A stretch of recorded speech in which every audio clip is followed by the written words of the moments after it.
Hello， 大家好。 Bienvenidos a Chino para Todos. Estamos muy contentos de darles la bienvenida a nuestra segunda temporada, donde, dado que ya hemos comentado los aspectos básicos de la fonética del chino mandarín, deseamos compartir con ustedes ahora contenido centrado en la escritura y gramática, así como ofrecerles algunas otras recomendaciones de libros, películas, aplicaciones, etc., que pueden ser útiles para su aprendizaje de la lengua y cultura de China. Y para inaugurar esta segunda temporada, nuestro tema es nada más y nada menos que Introducción a la escritura china. En este video conocerás qué hace la escritura china tan peculiar, su origen, los tipos y estilos de escritura vigentes. Comencemos por conocer la escritura china. Para ello partiremos de una comparación. Te pedimos que pienses en la siguiente pregunta. Si quisieras comunicar de forma escrita, por ejemplo, la idea montaña, ¿cómo lo harías? Piensa en todas las posibilidades de hacerlo. Generalmente podríamos hacerlo de dos maneras. Una de ellas es escribiendo como tal la palabra montaña o bien representándola con un dibujo. En el primer caso, lo que estamos haciendo es emplear la representación gráfica de los sonidos que componen la palabra montaña, M-O-N-T-A-Ñ-A,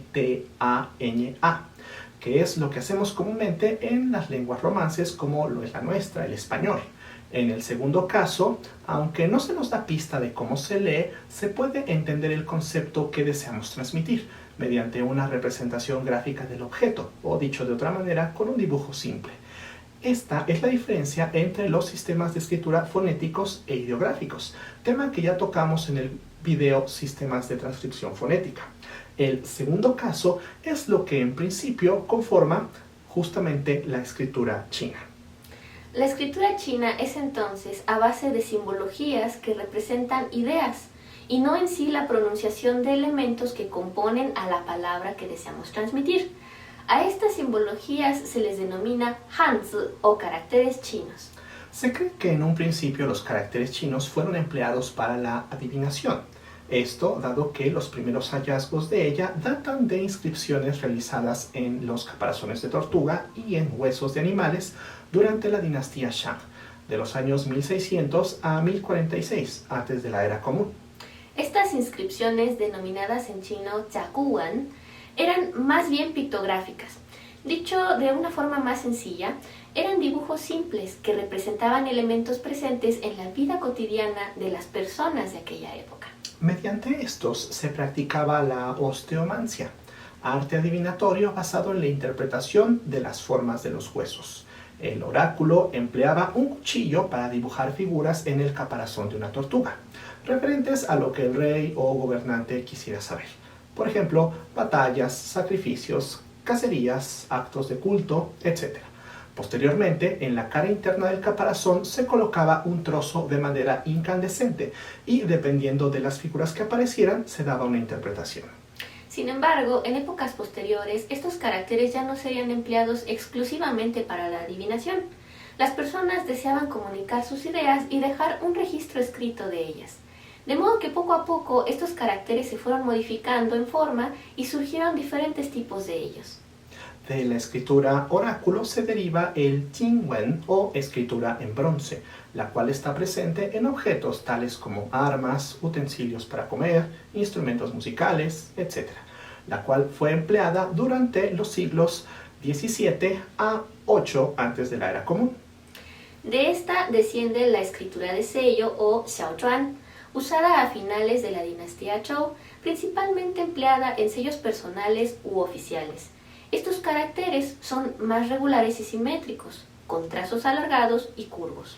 Posteriormente a este estilo de escritura se encuentra el Li Shu, o escritura administrativa. Como su nombre lo indica, esta escritura fue utilizada por los burócratas del gobierno chino, aunque probablemente apareció en el año 500 antes de la era común. La marcada diferencia entre esta escritura y el xiaozhuan es que los caracteres del Li Shu tienen menos trazos y un estilo más fluido, por lo que se adaptan fácilmente a los instrumentos de escritura. Ahora bien, es hasta el año 221 antes de la era común que se logra unificar a la nación mediante un sistema escrito común. Esto dado al mandato del primer emperador de China, el emperador Qin Shi Huang.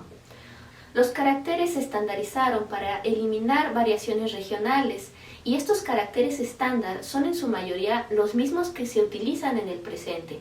Por lo tanto, se puede decir que la escritura china alcanzó su madurez en este momento. Este tipo de caracteres se encuentran primeramente plasmados sobre tablillas de madera o bambú y más adelante sobre seda, más ligera y absorbente, aunque mucho más costosa. No fue hasta la invención del papel en el año 150 antes de la era común que se popularizó la escritura en forma de libros.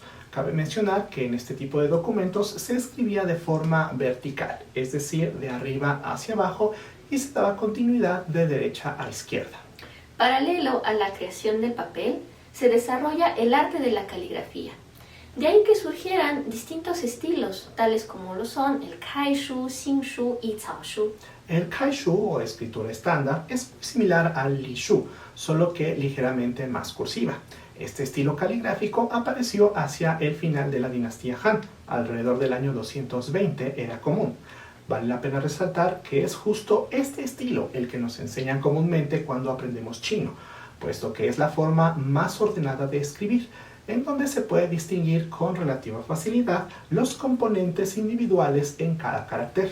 El xingshu, conocido también como escritura corriente o estilo rápido, aparece poco después de la dinastía Han. Puede considerarse una versión cursiva del kaishu. Con frecuencia, varios trazos se fusionan en uno solo, permitiendo una mayor velocidad y fluidez. Es por eso que la mayoría de los chinos prefieren el uso de este estilo en la vida diaria. El estilo hierba o estilo cursivo Caoshu apareció durante la dinastía Qin. En este estilo, los trazos suelen fusionarse entre sí y visualmente su forma difiere bastante de los estilos Lishu y Kaishu.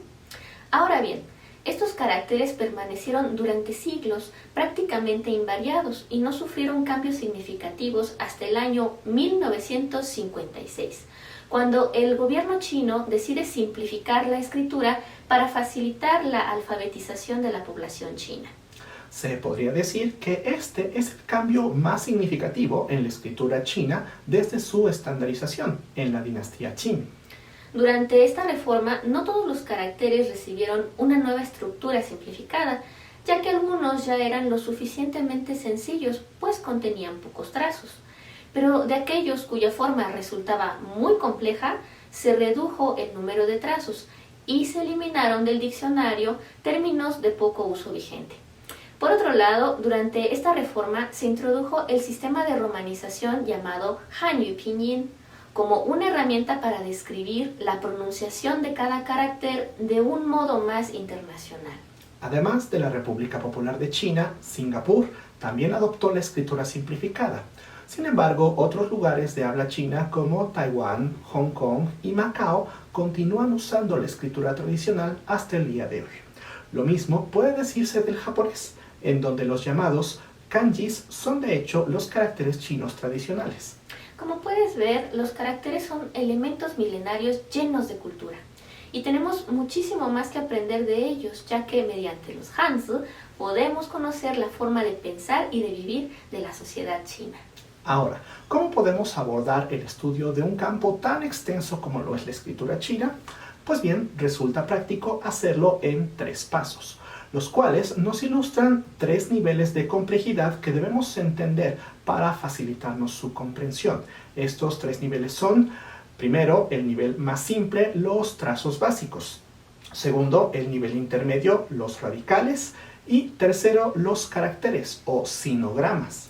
En el próximo video explicaremos el primer nivel, los trazos que conforman los caracteres y el modo correcto de escribirlos, así que no te lo pierdas. Y si te ha gustado el video, te invitamos a que lo compartas, así como a seguirnos en redes sociales como Facebook e Instagram, donde compartiremos contigo más recursos para facilitar tu aprendizaje de la lengua y la cultura china. 再见。